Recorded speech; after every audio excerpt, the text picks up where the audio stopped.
أعوذ بالله من الشيطان الرجيم بسم الله الرحمن الرحيم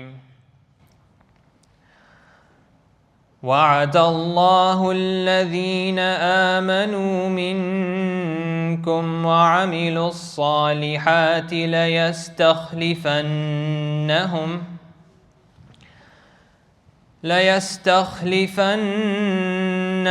في الأرض كما استخلف الذين من قبلهم وليمكنن لهم دينهم الذي ارتضى لهم وليبدلنهم من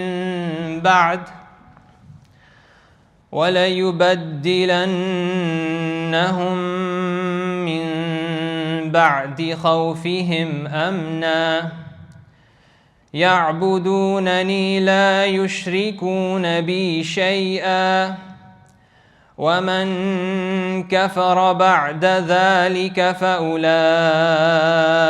هم الفاسقون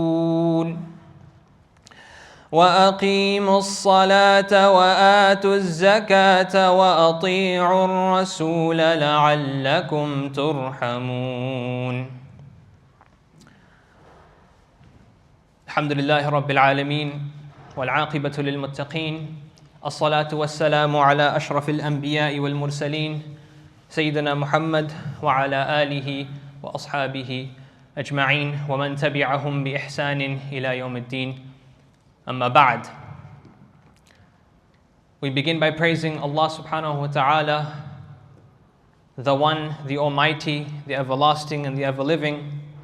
And we send salutations of peace and blessings upon His chosen and noble Prophet Muhammad al-Mustafa sallallahu alayhi wasallam, upon his companions, upon his family, and all those that follow him in goodness to the end of days.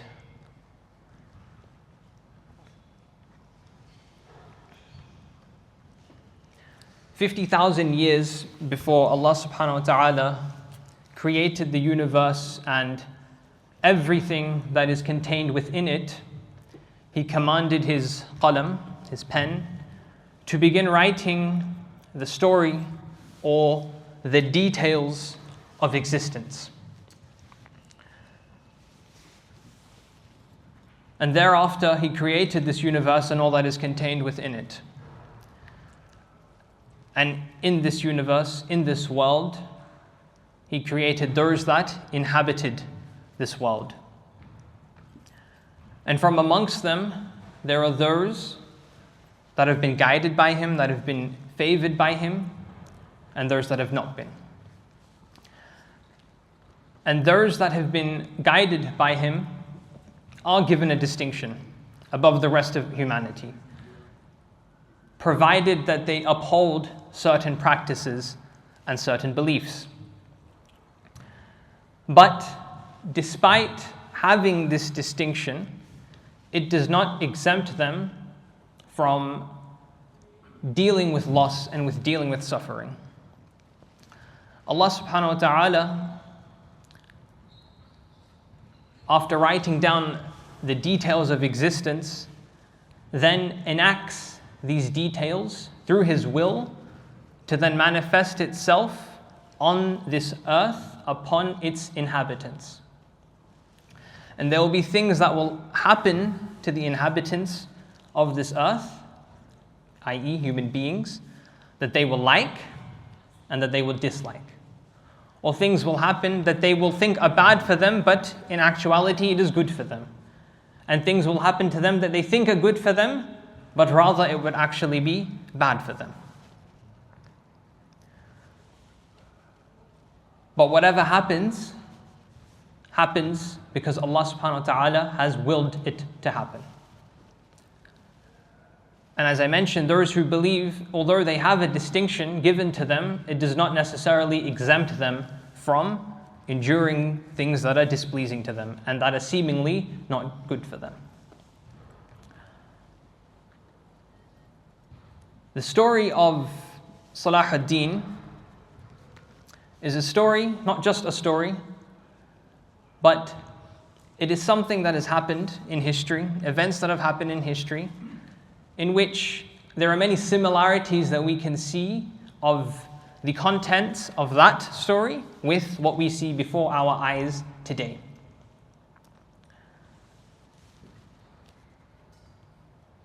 And the objective of going through, albeit not in as much detail as perhaps would be appropriate, but going through this story and deriving lessons and seeing how things happen there, it is of utmost importance to us.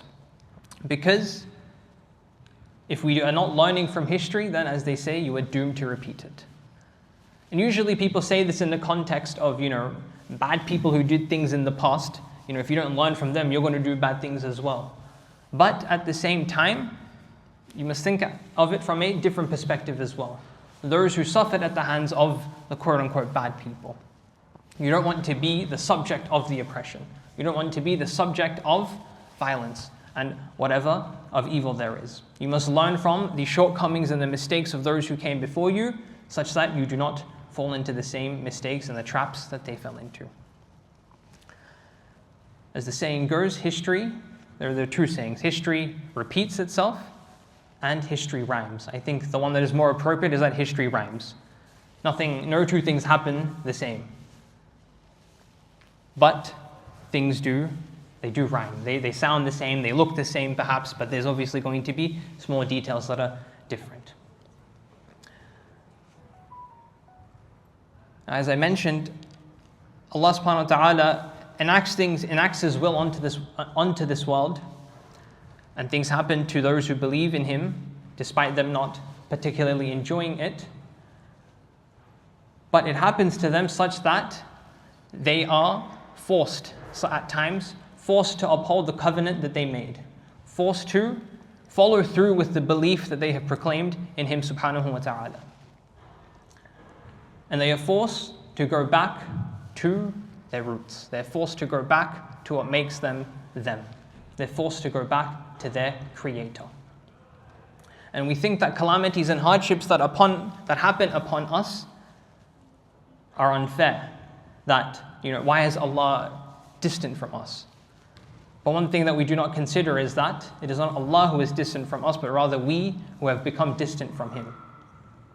For He is نَحْنُ أَقْرَبُ إِلَيْهِ مِنْ حَبَلِ الْوَرِيدِ. He is closer to you than your jugular vein. And He also says, وَهُوَ مَعَكُمْ أَيْنَمَا كُنْتُمْ.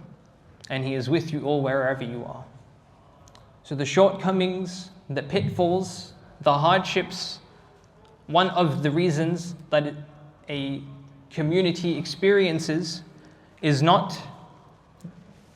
for a multitude of reasons, but arguably the most important of them is them being distant from Allah subhanahu wa ta'ala and them leaving their ways. But what we will learn over the next 3 weeks, inshallah, is first of all understanding the situation that occurred at the time of Salahuddin, how people were far away, but then secondly also seeing what happens when you turn back, when you go back to your Creator. What happens to not just individuals, but the entire ummah at large. Allah subhanahu wa ta'ala says, وَتُعِزُّ مَن تَشَاءُ وَتُذِلُّ مَن تَشَاءُ. He gives honor and dignity to whomever He wills, and He disgraces and debases whomever He wills. And so, what we will learn today especially is the second part of this verse. What happens when Allah subhanahu wa ta'ala has debased a nation? What comes about it? Things are lost, tragedies occur. But once again, over the course of the next 3 weeks, we will also learn what happens when Allah subhanahu wa ta'ala eventually gives and restores izzah back to His believers. So with the conclusion of the monologue, inshallah, let's get into the class. So an overview of our next 3 weeks. Okay. So today's class, inshallah, will focus on world building. Understanding the context, understanding the world, the state of the world especially, that Salahuddin Al-Ayyubi was born into, before his birth and then also at the time of his birth as well, and understanding the key incidents that occurred. And it's especially important to understand this so that when Salahuddin eventually rises to the occasion and does what he does, then you're truly able to appreciate and understand at a greater level the impact of his actions. It's in the same way that when one studies the seerah, you should not study it in isolation, just what is happening in Arabia at the time. But you must also try and understand what is happening in the world around, so that you have a greater appreciation for the actions of the Prophet and then the impacts of the actions in the form of the Sahaba radiyallahu anhum. As the common example is given that what the Sahaba achieved after the death of the Prophet sallallahu alaihi wasallam was akin to people who live in igloos in the Arctic region, developing a community and then raising from this community and taking over the superpowers of the world, i.e. for today, China, Russia, America. So understanding the context and understanding the world and a few of the key figures of this world allows us a greater understanding of the actions of the focus of our class. Next week, then inshallah, we will then begin learning about the early life of Salahuddin, where he was born, when he was born, his influences growing up, and then some of the characteristics that make this person who he was, and then lessons that we can derive to then try and recreate our own Salahuddin for us in our predicament. And then finally, we will end with the climax of this story, which is the reconquest of Jerusalem and the subsequent crusades that happened and the death of Salahuddin, rahimahullah. Now, it's important to frame this and to really focus on what motivated Salahuddin. In order to understand this, we must understand the prime location that is of discussion in Salahuddin's circle, but also in our circle as well, especially over the last 2 years, which is Masjid al-Aqsa and Ard al-Muqaddas, the blessed holy land of Palestine and its surrounding areas. The focus for Salahuddin was achieving conquest and to recapture Jerusalem, and it is also our hope and it is also our desire to once again see the proliferation and the freedom of Palestine in our lifetimes as well, and we ask Allah subhanahu wa ta'ala to liberate it from the oppressors. Allahumma ameen. And so I just want to do a very quick activity in groups of 5 for about 5 minutes for you guys to come up with as many virtues of Masjid al-Aqsa, quote-unquote Palestine, and then the greater region of Sham as well, because Palestine is part of Sham. All right, so groups of 5, I'll give you guys 5 minutes. Please don't use ChatGPT. Use some of your research skills, okay? Use some of that critical thinking. It doesn't have to be direct quotes from Quran and Sunnah, all right? If there's certain conceptual understandings, you may also include that in your answer as well. I don't have any prizes, but I would like to see who gets more from my brothers and sisters. Groups of 5, 5 minutes. Oh, subhanAllah. Groups of 5 minutes. Please get into groups.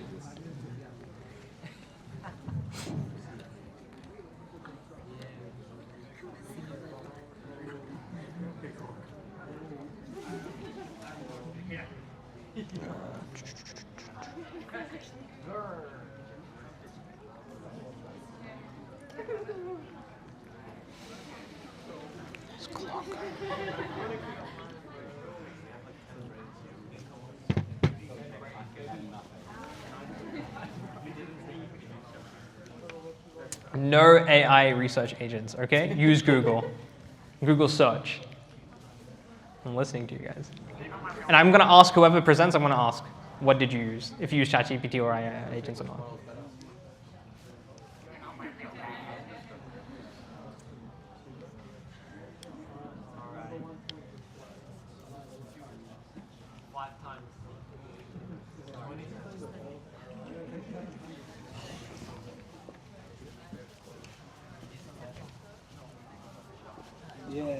Wait, is it? Is that supposed to be there or is that? It's just a bit low on battery, but it should be fine. If it runs out of battery, just use that one. Yeah, sure.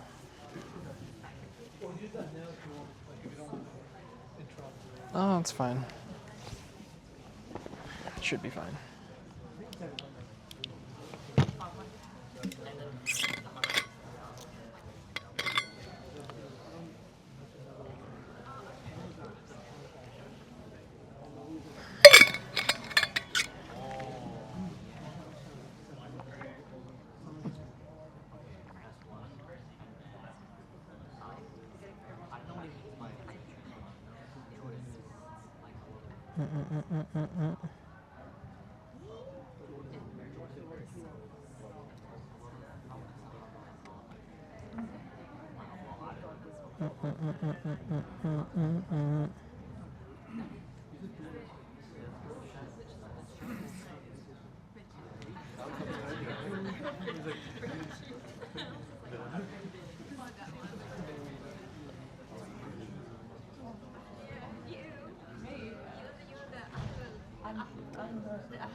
250.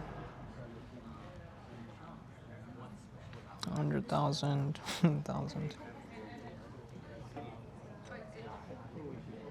Oh.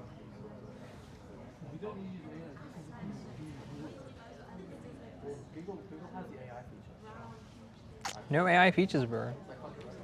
Yes, it's controversial.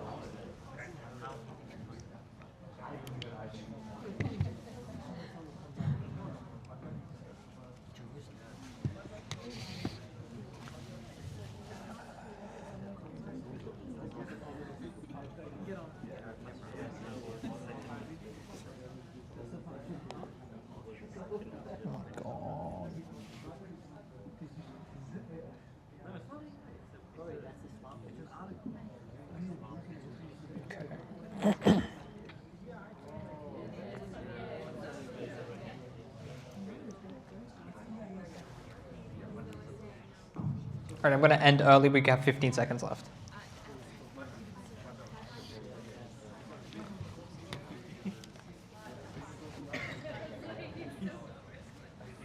All right, 5, 4, 3, 2, 1. Okay. Alrighty, guys.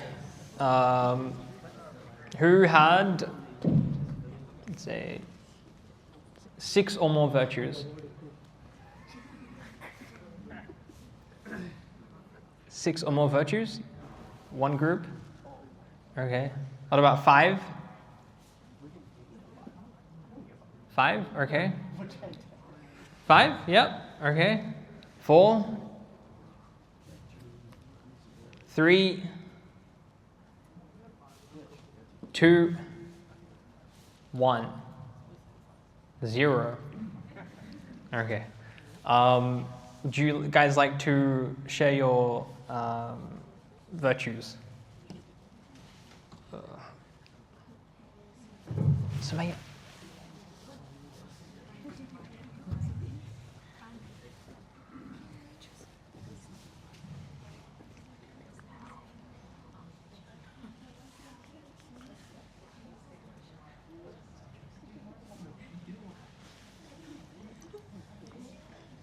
First of all, did you use any AI agents? No. Okay. Very good. Alright, so some of the virtues that I learned from going to Sham was Iqtafat Qibla. Yep. So that was one of the virtues. The prophets were born there, a lot of the prophets, Sulaiman, Prophet Dawood. We were talking about how there's a piece of Jannah or like a garden of paradise somewhere near Sham. I'm not sure if that's authentic or correct, but I think that's what we heard. We talked about how the prophet was brought to the heavens there in Sham. Yep. And there was one hadith, I'm not so sure, but if you wanted to look for people of faith, you should look at the people of Palestine. That's one of the virtues. And also Al-Aqsa, 500 rewards every time you pray in Al-Aqsa. Different narrations. One that I've read is 250 rewards. Yeah. But okay, we'll give you that. Okay. The piece of Jannah one, however, I don't think that one's authentic. Yeah. Brothers, 5. Anything different? Honestly, we had a lot of similar things. We had a little similar. Same model. Anything different? only one, I think. Okay. So Isa alayhi salam will descend somewhere in Sham, I think. Yeah, okay, excellent. He will descend upon a masjid with a white minaret in Syria, in Damascus. Alrighty, excellent. So, through that brief discussion, through that brief research skill development, mashallah, we have recorded and refreshed our memory of some of the virtues of this blessed and beloved land. If you want to look at a more extensive, you could say, dive into the virtues and the history, Sheikh Zahar has given a talk on the history of Palestine a couple of times at Faith Circle, and it has been recorded, so just do a search for that on YouTube and you will find it. I don't think it was particularly fitting to spend too much time on it in this story, so we'll move on. But the crux of it is that this is a holy land, and this is a beloved land with a lot of meaning to a lot of different people that are coming from different faiths, namely the people that ascribe themselves to the Abrahamic faiths, quote-unquote Abrahamic faiths, Judaism, Christianity, and Islam. So this land means a lot to everyone. And hence, you may understand, or you may have guessed that it is also the focus of the attention of people from these faiths. And at times, things can get a little bit out of hand. A little bit is an understatement. Alrighty. Now, prior to what we want to actually, prior to the main tragedy that occurs, it's important to understand the state of the world that this occurs in. And specifically, what's going on with the Muslims that allowed the tragedy of the First Crusade to occur. So this obviously occurred during the caliphate of the Abbasids. And the time frame is what is called the early middle period. And so this is, in Hijri years, this is about the years from 300 to 500 after Hijri. And this correlates to 900 to 1100 CE. So this is a rough, not all of it, but this is, I'm just going to stand up. This is a rough map of the Muslim world at the late 10th century CE, so like the late 900s, and this is the early 1000s. And it's a bit faint to see, but these lines, these green lines here, these represent the borders of the Abbasid Caliphate. Now, although they were in power on paper, the reality on the ground was significantly different. Much of the expansion that occurred to the Muslim empire occurred during the time of the Umayyads, those who came before the Abbasids. They went all the way to Spain and all the way to Western China. When the Abbasids overthrew the Umayyads, they didn't then continue on with the expeditions and the expansion of the empire. Rather, they focused on consolidating power, and where they really flourished was in arts, in culture, in science. And so the golden age of Islam that we always speak about, this occurred during that particular period. Now, towards the end of the 2nd century of their power, so this is now talking about roughly the 300s. So they come into power mid-2nd century, and then we're talking about now the 2nd century of their power. So this is now about the 4th century after Hijri. They began facing a couple of problems. And historians, they say that the problems can be traced down to 2 particular things. The first is the mihna that they did upon Imam Ahmad, rahimahullah. The great Imam Ahmad ibn Hanbal, rahimahullah, who was subjugated to torture and oppression by the Abbasid Caliph during his time. Eventually, he succeeded upon not giving up his position on the question that was raised to him, that is the Quran created or not. They wanted him to say that it was. He obviously said no, and because of him relenting on this and not giving up on this and enduring the torture for decades, he eventually overcomes them, is released, and he is a hero, and he is very, very popular and is followed by the masses. And so this, you could say, defeat of the Abbasids in this particular instance was a very big symbolic defeat, because after this incident, they never had the same level of popularity or the same level of, you could say, respect from the people. And the second issue that occurred was their employment of slave armies. And so what came with this is that when a sultan or you could say a caliph purchased slaves to be part of the army for them to defend at different frontiers, when they passed away, then these slaves would end up free. They would not have a master.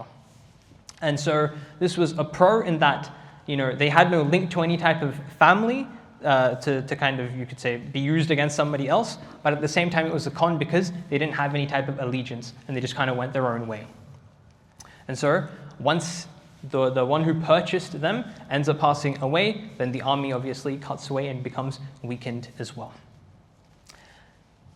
In addition to this, there was then a multitude of rebellions that began to occur. One of the biggest ones was of, I'll just use.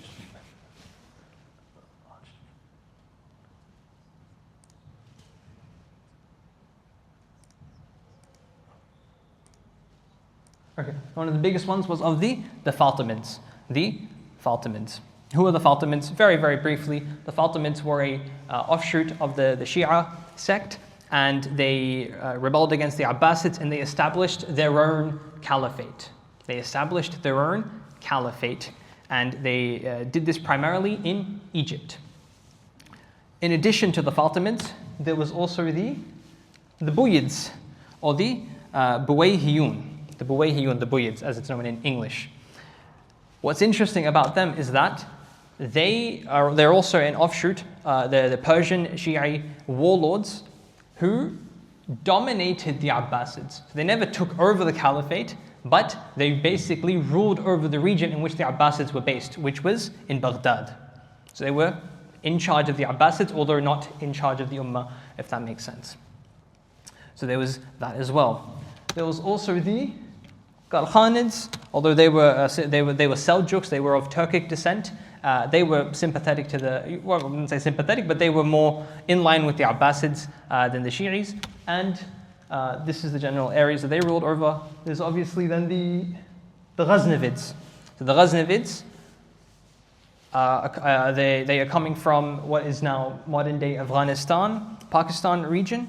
So they were ruling over that area, and they're also consolidating their power from the east of the Muslim world. So the Abbasid Caliphate is very much symbolic at this time. They have a caliph, but he's powerless. He doesn't have a very strong army, and he's getting dominated in his own capital city as well by the Buyids.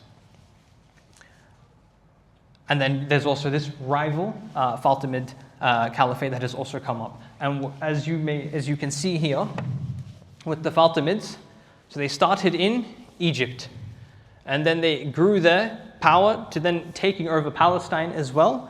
And they also had basically a proxy rule over the Hijaz region as well, Mecca and Medina. So they weren't directly in charge of Mecca and Medina. However, the Sharifs of Mecca, those who were given, you could say, custodianship over the Hijaz, over the two holy mosques, what they did was that they changed their allegiances. So they were in allegiance to the Abbasids. But back in those days, when you gave khutbah for Jum'ah, you would give the khutbah in the name of the caliph that you had given bay'ah to. And so one particular Friday, perhaps after judging the tipping of power in the favor of the Fatimids, the Sharif of Mecca orders the khutbah to be given in the name of the Fatimid Caliph. And so when he does this, it is an open declaration that our allegiance is now to the Fatimid Caliph and not to the Abbasid Caliph. And so this is a big win for the Fatimids in that they now have, you could say, a proxy control over the Hijaz region, over Mecca and Medina. And they would support and they would send money to help that region out. So this is the state of affairs. A lot of infighting between Muslims, a lot of divisions. Despite there being a leader, despite there being a caliph, it's not united at all. And sometimes we often romanticize Islamic history. It's very, very, very grey. It's not black and white at all. Things were not all rosy and dandy just because we had a caliphate. Things were equally, if not more, divided and messed up. Now, as this is happening, there is also a storm that is brewing west of the caliphate. the Byzantines, not the Byzantines, sorry, even more west of the Byzantines. So the Byzantines are also encroaching upon the Islamic territory, but they're not that powerful compared to their Western counterparts. Now, the Islamic power is declining now slowly, not as much as it eventually would be, but it is declining at this time. It wasn't once at the peak as it was. And the powers in Europe, right, particularly Western Europe, they are now coming out of a dark age. They're coming out of a period of, feudalism, a period of infighting. What was happening to the Muslims now, they're coming out of. And this leads us to the Bellum Sacrum, the Holy War. I'm not going to get directly to it. So, how does the Holy War come to be? The Holy War, aka also known as the First Crusade. So like I said, Europe is coming out from dark ages. They were suffering from the same type of division, same type of infighting that the Muslims at the time of the Holy War were facing. But eventually, there is a movement by the Church, by the Catholic Church, by the papacy of the Catholic Church, in which they propose certain doctrines that are later come to known as the peace of God and the truce of God. And what these doctrines basically are is that it's a call, a religious call or religious doctrine for Christians to stop fighting each other, for Christians to stop abusing each other, for landlords to stop, taking advantage of those that are working for them and the like. Christian blood was very cheap for other Christians to take advantage of. And so this was then a top-down call, a top-down enforcement that this has to stop. Eventually, this doctrine took off, the masses began to understand it, and then it gave the ruling class, which was once again the church, to take advantage of this. And to turn the direction of the Christians away from fighting with each other, to turn it elsewhere, to turn it in the direction of the East. So, some of the focuses of the Christians.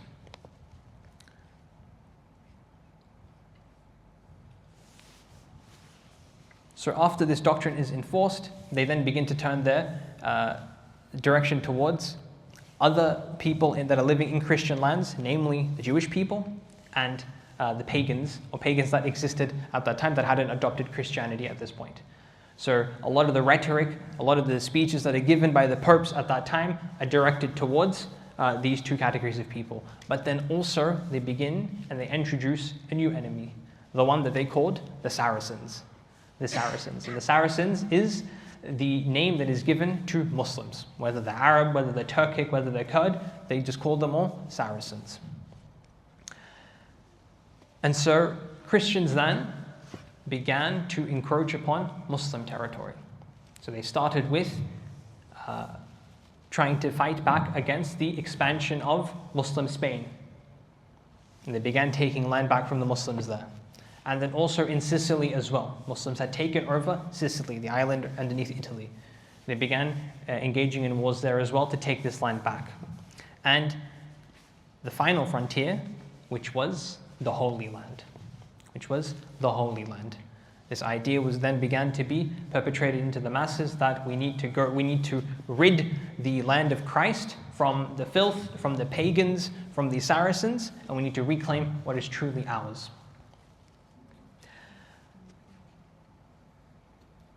The prime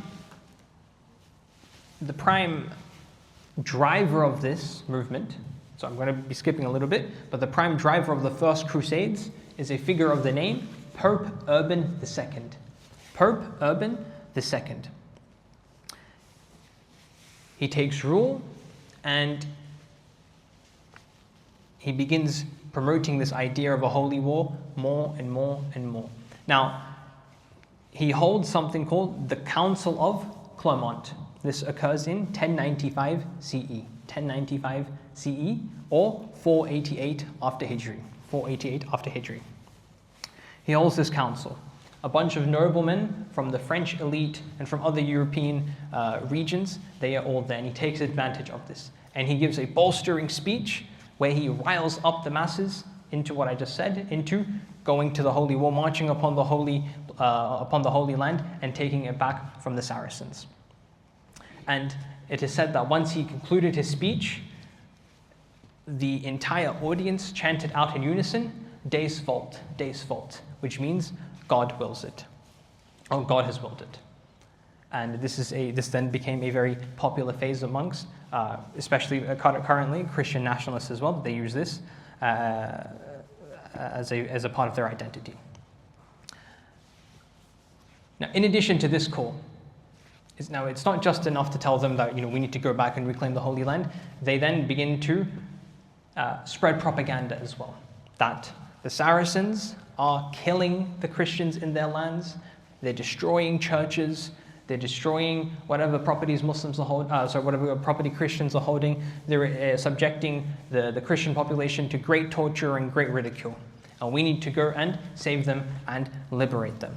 And there were certain incidents that did happen, but they were very much isolated incidents and certainly not the norm.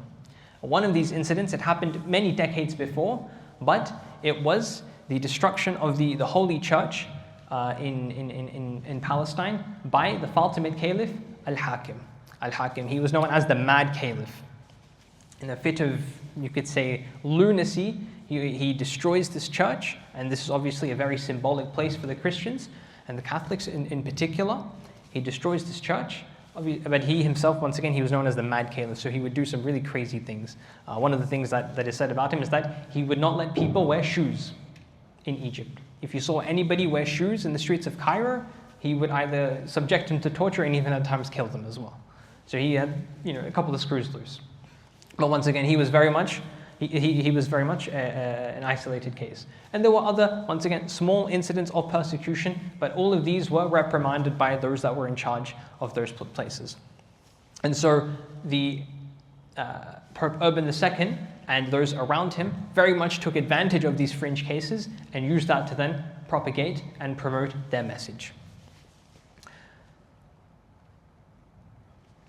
Now, the reality of how Muslims treated the Christians there is very much different.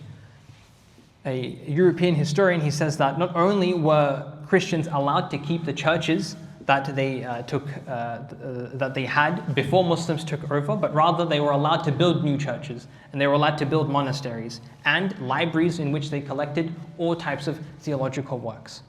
And not just that, but also Christians and Jews that were living in Muslim lands were allowed to then judge according to their own tradition as well. They were allowed to judge according to their own books as well. And this is a freedom and liberation that we don't even have in quote-unquote liberal lands as well today. So the Muslims gave the Christians and the Jewish people a lot of leeway and a lot of security in their land. Now, in addition to this, other incentives that were utilized by Pope Urban II and others to kind of rile up the masses. Once again, Europe was coming out of the Dark Ages. They were coming out of a period in which their social conditions and their environmental conditions were incredibly terrible. And so Pope Urban II in his speeches, he would say that, in Palestine there are rivers of, or in the land of Palestine, there are rivers of milk and there are rivers of honey. And if we go there, then we're able to then reap this produce and bring it back to Europe and empower the people around here. And obviously the people that were impoverished, this was very much, they would listen to anything that the Pope would say. And so they were taken back by this, and it further motivated them to want to participate in whatever the Pope was calling them towards. And one final thing that I'll mention is that he said to them, he would say to the masses that if you embark upon this holy war and you march towards the land of Palestine, then I will forgive your sins on behalf of God. I will forgive your sins on behalf of God. You will obtain salvation.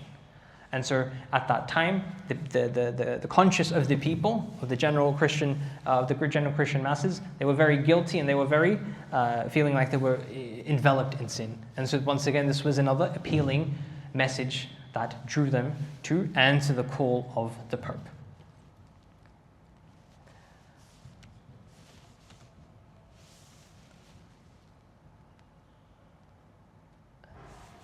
Eventually, in 1097 CE, or 490 after Hijri, the march from Europe begins. So a culmination of forces from France, some from the UK, or what is today the UK, Germany, and surrounding areas. They all get together and they begin to march. And their only goal is to take over Jerusalem, to take over the Holy Land. Their intentions were, the intention of the masses was spiritual, but the intentions of the ruling class, it is argued that it is not just spiritual, not just for religious purposes, but also what historians like to call secular purposes as well, that they had political motives as well. Now, there were a bunch of things that occurred before the conquest of Jerusalem. There were major conquests that occurred prior to the eventual capture of Jerusalem. This is, in summary, the four major principalities that gave the Christians the strength that allowed them to eventually take over Jerusalem and then hold it for almost a century as well. So it starts up in what is, you could say, close to modern day Turkey, on the borders of Syria. And that is right up here. And it's a place known as Edessa. A place known as Edessa, or in Arabic, Ar-Ruha. After the Crusaders, they captured this city, they then captured Antioch, which is in modern day Turkey here. After they captured Antioch, they went to Tripoli, they went to Acre, and then eventually to Jerusalem.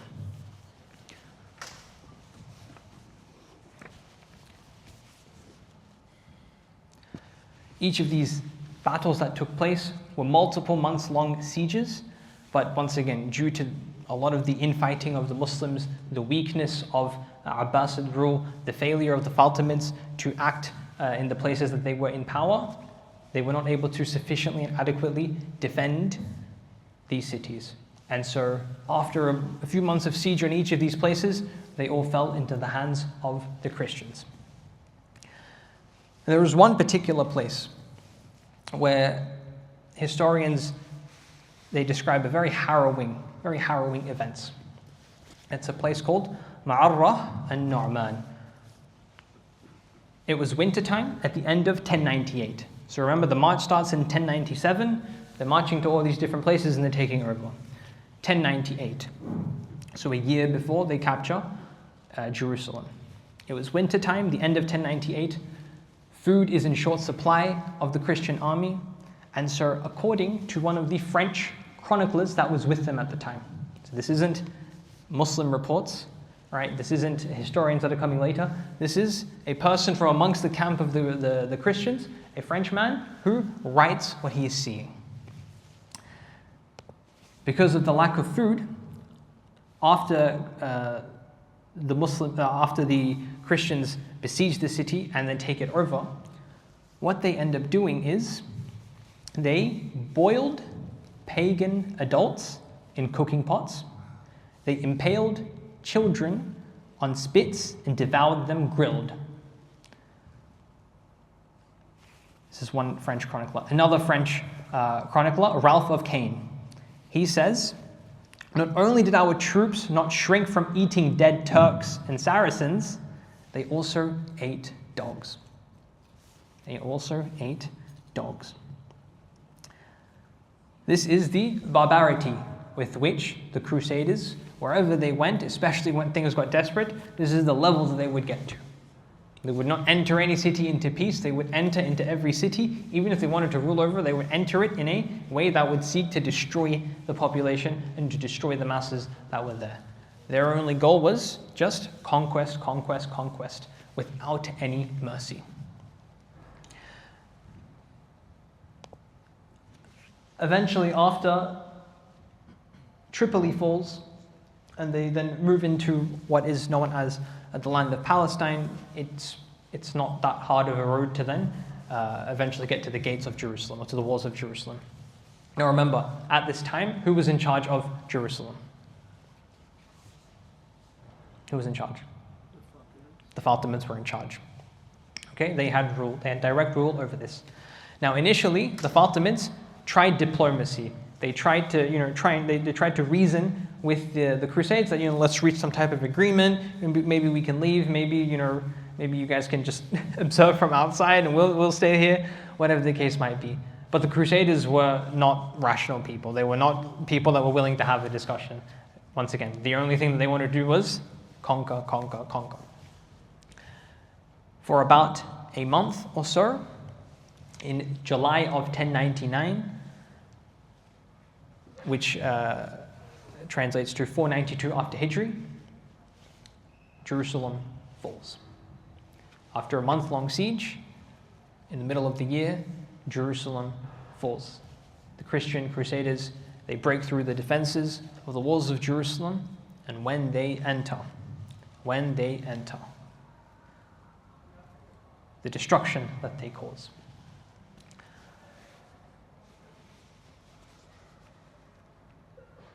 Historians write, so terrible, it is said, was the carnage which followed, that the horses of the Crusaders who rode up to the Masjid of Umar, radiallahu an, were knee-deep in the stream of blood. The horses that they rode into the city with were knee-deep as they walked through the streets in the stream of blood.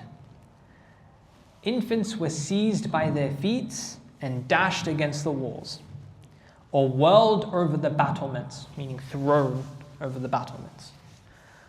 While a group of Jews, when they saw this onslaught, they rushed into their synagogue to seek retreat, because they're thinking it's a holy place, it's our place of worship, like nothing's going to happen here, right? Surely.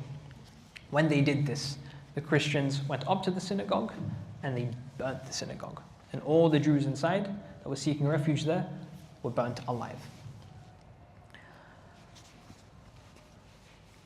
On the next day, the horrors of that which had preceded were deliberately repeated on a larger scale. So this is just what I'm describing as the first day. The sun disappeared and then rose once again, and then they repeated everything again, but on a larger scale. One of perhaps a Christian knight or a leader of a type, his name was Tancred, he had given guarantee of safety to 300 captives of the city. In spite of his indignant protest, these were all bought out and killed. So he had said that I will protect 300 people, but against his wishes, perhaps his commanders or those that were above him took his captives from him and then killed them all. And a massacre followed in which the bodies of men, women, and children were hacked and hewn until their fragments lay tossed together in heaps.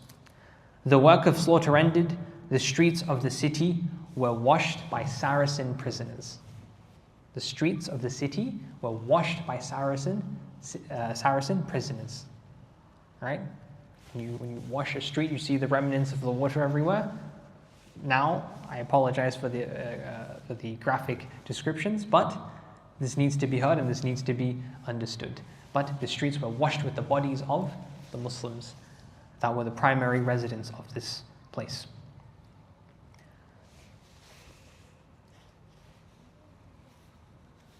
And it is also said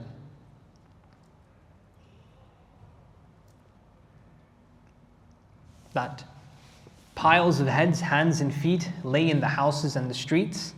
Knights ran to and from over the corpses.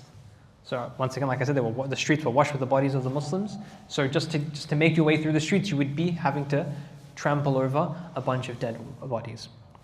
And survivors were forced to dispose of bodies into piles of bodies and bones as large as houses. Try to imagine the destruction that was caused. And one final thing I will mention is that the Dome of the Rock, the masjid with the golden dome, Christians, they sacked the Dome of the Rock. They expelled the Eastern Christian communities from around it, and they massacred its residents as well. And they got on top of the Dome of the Rock and they placed their cross there as well. Now, one thing that I forgot to mention was that not only were they obviously doing horrible things to the Muslims and the Jews there, but they were also massacring their own Christians that they were propagandizing about. That these people are in need and that we need to go and save and liberate them. But they go into Jerusalem and they just see red and they kill everyone. So the aftermath is very much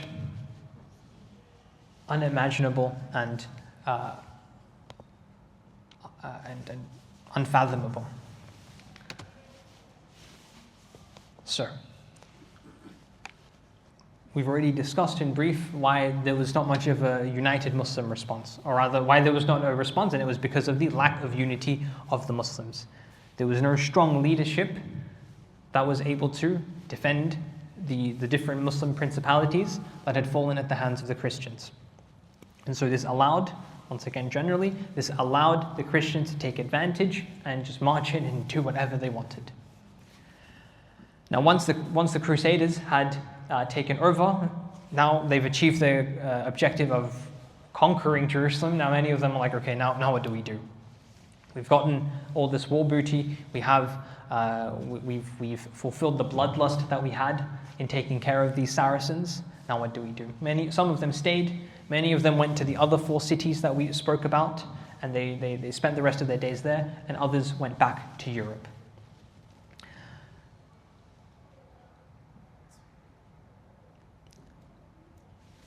Now once this happened, obviously this caused a huge shockwave across the Muslim world. That Masjid al-Aqsa, right, Ardul Muqaddas, has not just been taken over, but the people, the inhabitants of that land have been relentlessly slaughtered. And there is no one that we are seeing around us that has risen to the occasion to do anything about it. Everyone is just fighting over their own piece of land, fighting over their own piece of gold. There's no care about what's happening. And this is expressed by many of the scholars of the time that wrote some lines of poetry, which I will share now as well. Now, one thing to note is that the Muslim response was not a proactive response, obviously. It was very much a reactionary response, in the sense that when it happens, then they realize, oh my God, this happened. And then they are scrambling to do things. But obviously by then, the massacres had already happened. But the scholars at that time were very much vocal about trying to, energize the masses, and especially the leadership, to do something about this. So one of the scholars, Al-Qadi Al-Harawi, he says, we mix blood. This is poetry reflecting on what happened. You can say that he's expressing his sentiment. We mix blood with our flowing tears, and there was no room left to apportion blame. The worst weapon for a man is flowing tears when the flames of war intensify by the sword. Another scholar that is unnamed, he writes, O people of Islam, there lie ahead of you events which will bring low those who are high. Are you sleeping with a sense of security and joy, living a life of softness and ease? How can your eyes have their fill of sleep when there are events which are awakening every sleeper? When your brothers in Syria cannot even nap except on the backs of horses or in the bellies of vultures. The Byzantines are humiliating them, whilst you live a life of luxury like a man averse to combat. I'll mention one last poem. How much blood was shed and how many young Muslim girls were killed whilst trying to cover their beauty with their hands out of shyness. Silver swords turned red and spearheads dripped with blood in the midst of stabbing and striking, which made the heads of young boys turn grey. These are such battles that those who keep away to remain safe and sound will regret it bitterly. The hands of the polytheists have unsheathed their swords, but they will be sheathed again in their own chests and skulls. And you can almost hear him who is buried in Taiba, Medina, calling out in the loudest voice, O family of Hisham, referring to the Prophet ﷺ, calling upon his clan. These are just some of the poetry that has been captured that expresses the immense, you could say, tamanna, the yearning that the average, the scholars had, the people had.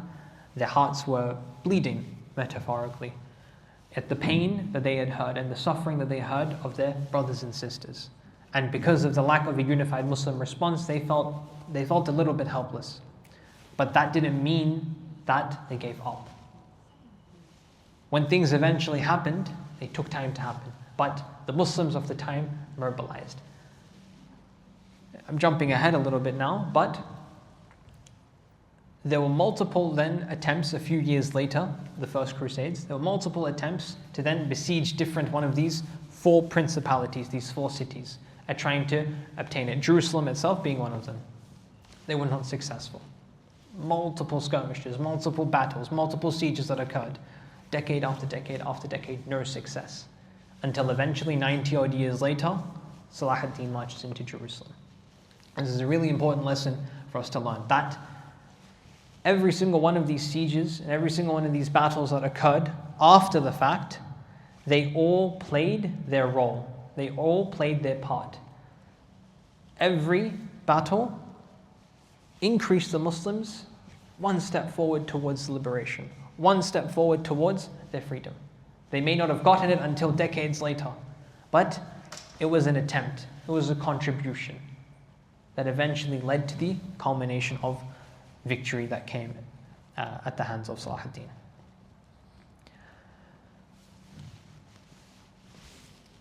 This name at the bottom, Mawdud ibn Tuntash, is one of these people who engaged in early battles against the Crusaders.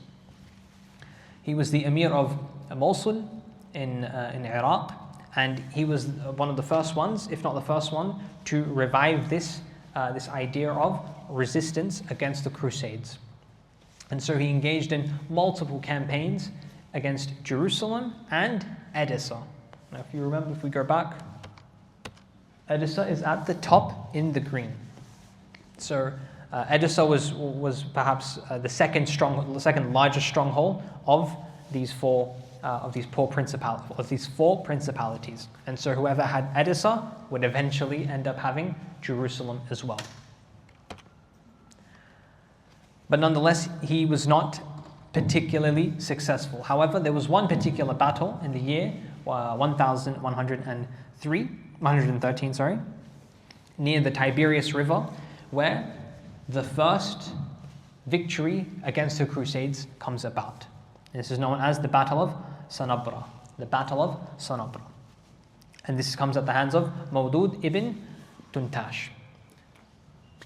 Now, they haven't taken over one of the 4 cities, but once again, this is one of the first successful battles in years that the Muslims face against the Crusaders. And once this happens, finally some good news comes to the population of the Muslims. And there is a reinvigoration of hope, and there is a reinvigoration that, okay, we can get back to where we were once. It's going to take time, but it's possible. One battle will lead to 2, will lead to 10, will lead to eventual victory. The attempts of Mawdud ibn Tuntash would have effects beyond his death. So he ends up being assassinated in the same year that he won this battle, in 1113 or 507 after Hijri. He's assassinated by one of the shadow parties that were very much prominent in this period of Islamic history, but they were very much in the shadows. And this was these were known as the assassins, or the Hashashiyun. So they're not overtly present, just because of the nature of their work, but they very much were impacting different decisions. Decisions, but they were very much they were impacting different events that were occurring. Why? Because they would end up assassinating many different Muslim commanders and many different Muslim leaders, or many of the leaders from both Ahl Sunnah, but also other Shi'is as well. So the Hashashiyun, they were Nidari, Ismaili Shi'as. Okay, so the Shi'as, under the Shi'as, they are under the sect of the Shi'as known as the Ismailis. Under the Ismailis, they're part of a group known as the Nidaris. All right, so they're part of a group, part of a group, part of a group. And essentially, they had a base somewhere in Syria, in the mountains where they operated from, and for approximately 2 centuries, they were causing havoc. Whomever they crossed paths with, and they had a disagreement with, whether it was a Sunni, whether it was a Shia person, or even a Christian or another type of pagan, and they didn't like them, they didn't agree with them, the assassins would do what they did. They would take care of that person. So they were very much focused on their own activities. Eventually, when Salahuddin came, he got away with most of them, and then eventually when the Mongols came along, then the Mongols completely decimated them. Now, the impact of Mawdud inspired, or the attempts of Mawdud inspired a man of the name Imad-ad-Din az-Zanki. Imad-ad-Din az-Zanki, who was also known as Al-Malik al-Mansur. Who was Imad-ad-Din az-Zanki?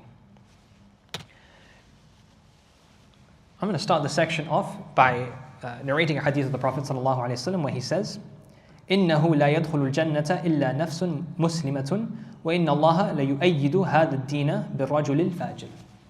Allah subhanahu wa ta'ala, verily no one will enter paradise except a soul that is submissive to Allah subhanahu wa ta'ala, who has submitted themselves to Allah. And yet Allah may support this deen by a rajulun fajir, a wicked man, or a sinful man, or an abhorrent man. So no one will enter into paradise except that they have submitted themselves to Allah, but Allah may also aid this deen of His by a wicked man.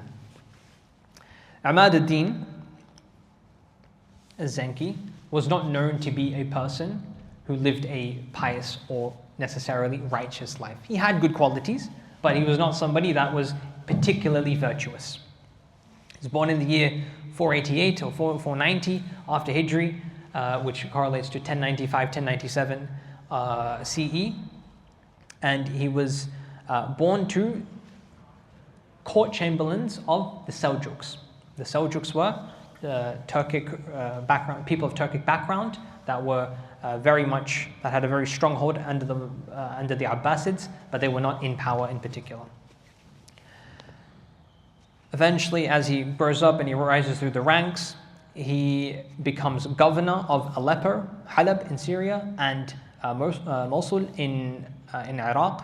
And he is described as a harsh, severe, disciplined person, a person who identifies very much with the Islamic cause, but once again, he's not particularly virtuous in regards to his actions. But he was a brilliant military commander and a very, very, very smart person.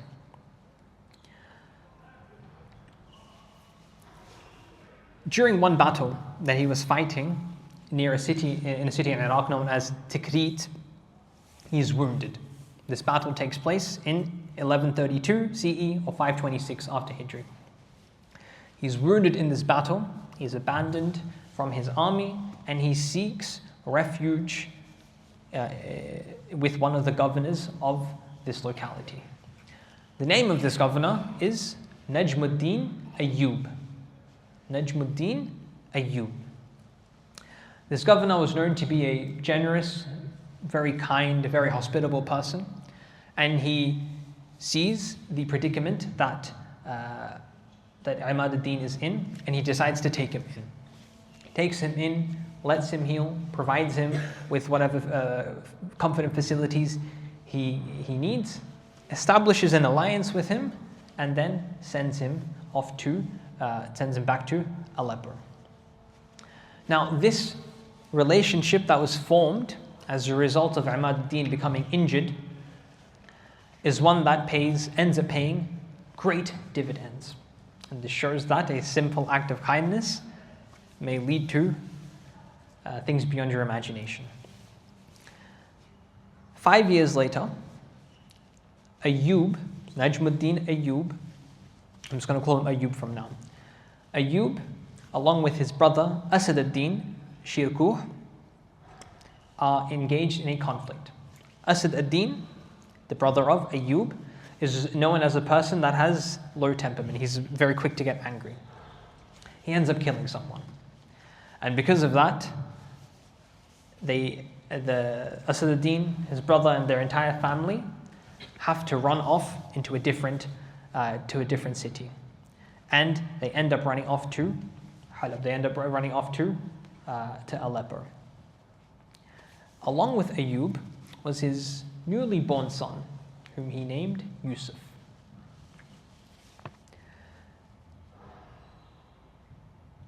So they end up seeking refuge with the governor of Aleppo, who is Imad-ad-Din. And Imad-ad-Din makes Ayyub a governor of a city known as Baalbek.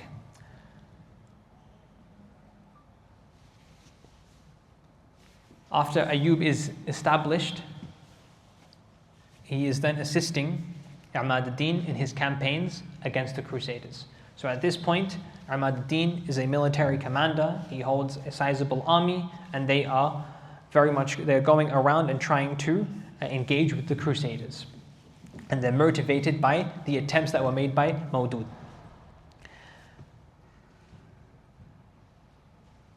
In the year 539, an opening comes about. So there were 4 cities that I mentioned, 4 strongholds of the Christians. What were they? What were they? Sisters, number 1. Edessa, yes. Brothers, number 2. Yes, Tripoli is one of them. Yes, sisters again. Antioch, yes. And last one? Jerusalem. Okay. So an opening comes about in Edessa. Edessa was ruled by a Christian king of the name Jocelyn II. His father had taken over Edessa, and then he, being the son, was then given this to rule over. But he was known as a very militarily incompetent person, and a person who he was careless. He grew up in luxury and ease. He didn't know anything about warfare. During 539, he leaves the city of Edessa and he goes on a raid. Goes out to a raid along the Euphrates River, the blue lines that you see on the right side of the screen. Goes out to a raid there. Imad-ad-Din, being the opportunist that he is, he notices, he receives news that Jocelyn has left Edessa. And so he seizes the opportunity and he takes his army and he marches upon Edessa. He sieges them not for too long, because there is no army in Edessa. The king is gone of Edessa. The only people that are remaining there are shoemakers, merchants, lay people, and priests. Imad-ad-Din besieges Edessa and he says that, "O unfortunate people," he writes to them and he says, "O unfortunate people, you can see that all hope is lost. What do you want? What can you still expect? Have pity on yourselves, your women and your homes. Act now that your city may not be devastated and empty of its inhabitants." Eventually the priests were back, but Imad-ad-Din was not as patient as others, and he already began to work to undermine the walls of the city. Long story short, they undermine to the point where the walls collapse and they rush into the city and besiege the city. Approximately 5,000 people are killed in this, but Imad-ad-Din steps in personally to stop the killing, and he then assures the locals that you are allowed to remain here. However, those of you that are from Western Europe, those of you that are known as the Franks, or the Franj, as the Arabs would call them, this was a name given to the Crusaders. The Franj, they were stripped of their wealth and they were told to then go back. They were then chained and sent to Aleppo. Now, when this conquest happened, this was big. Why was it big? Because this is one of the 4 principalities, and as I said, this was the second largest of the 4 principalities.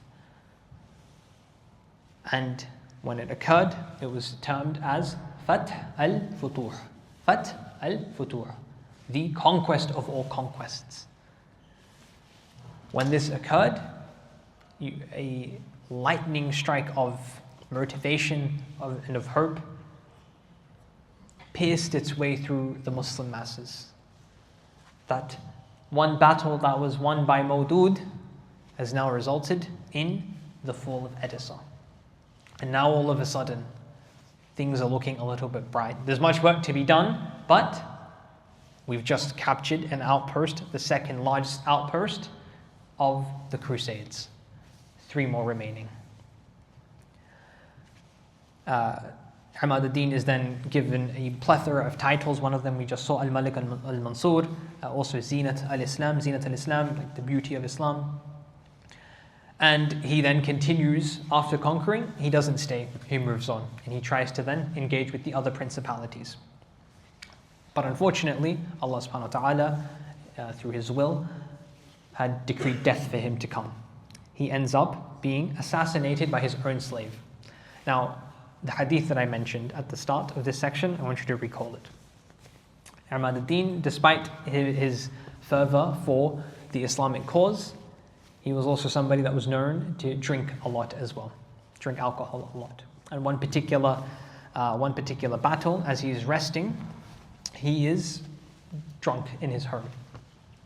And in his drunken state, he sees that one of his slaves that is with him also drinks from the same bottle as he was drinking from. And so in his drunken state, he says to his slave, when I'm sober in the morning, I'm going to take you and I'm going to punish you. I'm going to basically torture you. How dare you drink from my bottle? Now the slave, in his fear of being tortured and perhaps executed, takes matters into his own hand, grabs a knife and stabs Ahmad-ad-Din a couple of times.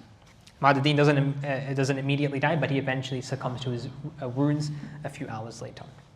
And he dies 541 after Hijri.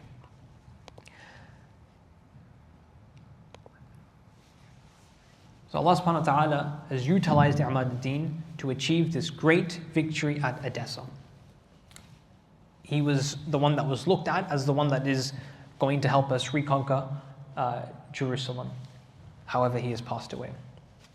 But he leaves behind a very noble, a very great, a very pious young boy, or at this point, at the time of his death, a young man who was named Nur ad-Din Mahmud al-Zanki,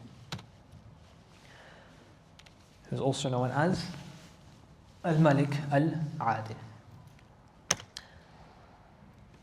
Now I'm going to end here, and I'm just going to mention some of the virtues of Nur ad-Din, and then when I come back in 2 weeks, inshallah, we will continue on from here.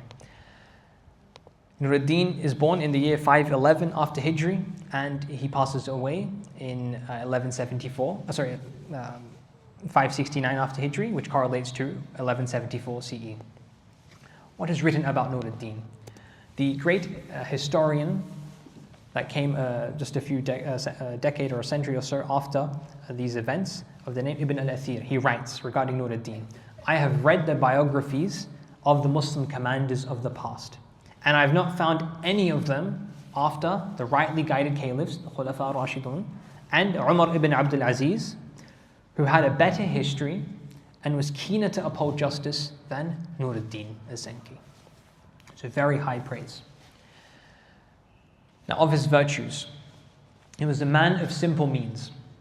It is narrated about him that he met his personal expenses from the properties that he owned, and he had acquired out of the proceeds of his share in the booty taken in war.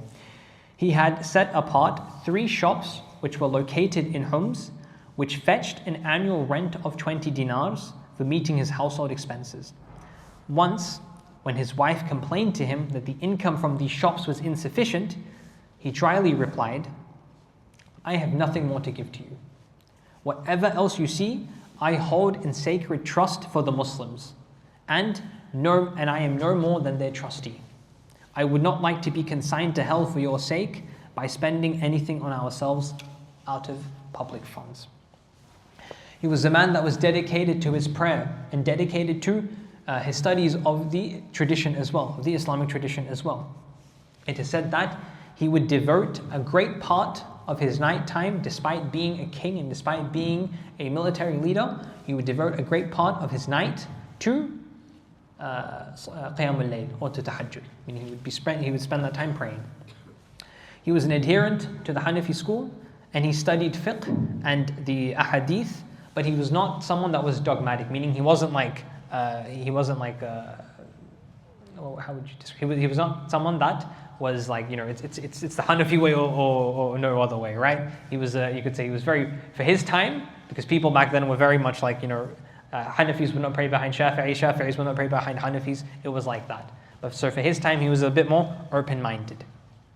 So he adhered to the Hanafi school of thought. He was a person who studied fiqh and the ahadith, and he would love to listen to the ahadith be narrated to him as well. He would, in fact, him and then also Salahuddin later on, they would command or they would issue the ulama, some of the ulama, to come to them and recite hadith to them or read out of the books of hadith from them. And even his enemies would say, Ibn al-Qasim, Nur ad-Din, is close to Allah. He did not win the battles because of the huge numbers of his soldiers and warriors, but because of his supplication and prayers at night. He used to pray at night and raise his hands high, supplicating to Allah. Thus Allah answers him and gives him whatever he asks for. Nur ad-Din was a man of justice. It is said that he was distinguished for his remarkable love of justice, which could be seen in how he abolished all customs, dues and tithes throughout his vast kingdom. Meaning, essentially, any type of extra tax, any type of tax that was unjust upon the populations and extra more than what they needed to pay, he abolished that as soon as he came into power in Egypt, Syria, and in Iraq. He was always eager to observe in exact details the disciplines and injunctions of the Sharia, meaning he would make sure everything is followed according to the fiqh. Once he was summoned to appear before a court. He sent word to the qadi, to the judge, that no preferential treatment should be given to him. And when he appears, he will be appearing to the court as a defendant. Eventually he wins the case, but he says to the plaintiff that he gives up his claim, meaning the reward that he received from winning, he gives it up in favor of his opponent, saying, I had already decided to do so, but I thought that perhaps my vanity wanted me to avoid attending the court of law. I therefore decided to appear before the court, and now I give up what has now been decided in my favor. He was a man who feared none other than Allah. One narration is given that on the battlefield, he earned the admiration of everyone by his personal bravery. He always took 2 bows and quivers to the battlefield. Once somebody asked him, for God's sake, don't expose your own self to danger, as well as to Islam. Meaning when you go out in this manner, you're exposing yourself to danger, and by extension, if we lose you, then this is going to cause a blow to Islam. So Nur ad-Din responds and he says, who is Mahmud? His name is Nur ad-Din Mahmud Asenki. Who is Mahmud? That you speak of him that you speak thus of him, that you speak of him in such manner. Who defended the country and Islam before me? Verily, there is no defender save Allah. And last but not least, he was a person who loved and who served the scholars. It is said that he held the scholars in high esteem and always stood up to receive them. He took keen interest in their affairs and patronized them with generous gifts, but despite his humility and simplicity, he had such a commanding personality that the people were seized with fright in his presence. And the writer of this, Ibn al-Athir, he says, the fact is that it is not possible to relate all of his qualities in the limited compass of this book. So these are some of the virtues of Nur ad-Din that I would like to conclude this class on. We've covered the state of the Muslim world before the time of the First Crusades. We've studied the First Crusade itself, how it came to be, the different, an overview of some of the different motivations of the Christian ruling elite of that time, how they galvanized their populations. Then we studied the atrocities that took place on the road to Jerusalem, and then eventually what ended up happening in Jerusalem itself. Very graphic and very explicit things that occurred. That when you're reading these and when you're listening to these, this is something that, subhanAllah al-Azim, we have once again witnessed such a thing happen in this land.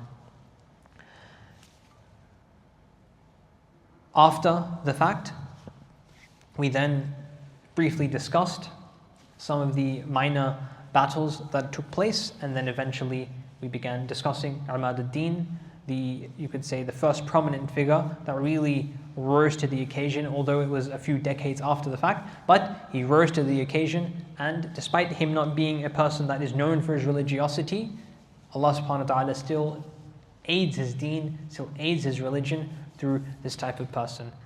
Once he is successful in his conquest of Edessa, he passes away, but the mantle that he carried is then passed on to his son Nuruddin. We've described some of the great virtues that are associated with this person. Inshallah, next week we will then begin to learn about, with Ustad Zarif, we'll begin to learn about Salahuddin and the early life of Salahuddin in particular. And then when I return in 2 weeks, bidnillahi ta'ala, we will then resume from where we stopped, and we will discuss how Jerusalem finally came back into the hands of the Muslims. And at that point as well, I will also derive lessons as well. Jazakumullahu khairan. May Allah subhanahu wa ta'ala grant us understanding. One final point, and I'd like to reiterate this. This is not just a retelling. My intention with taking on this topic is not to just retell these events that have happened. It's for us to understand, first of all, that it happened, and the detail that it happened, and for us to then develop a mindset to then think about how do we make sure this does not happen again? How do we make sure that Muslims are not in a state where they're subjugated to this type of tyranny and to this type of oppression? And we are not living in a time where these things have paused from happening. Right? Whatever direction that we are looking at, Muslims are suffering. And so, when we're looking into the books of history and we're looking into the incidents of history, we need to look into them and then also look back into the world as well, and to see how do we learn, what lessons are we learning from our reading of history, and then how do we apply this into the world that we have today to ensure that history does not repeat itself, and that we try and limit the rhyme of history as much as possible. We ask Allah subhanahu wa ta'ala to grant us understanding and to grant us deeds that are beloved to Him and sincerity.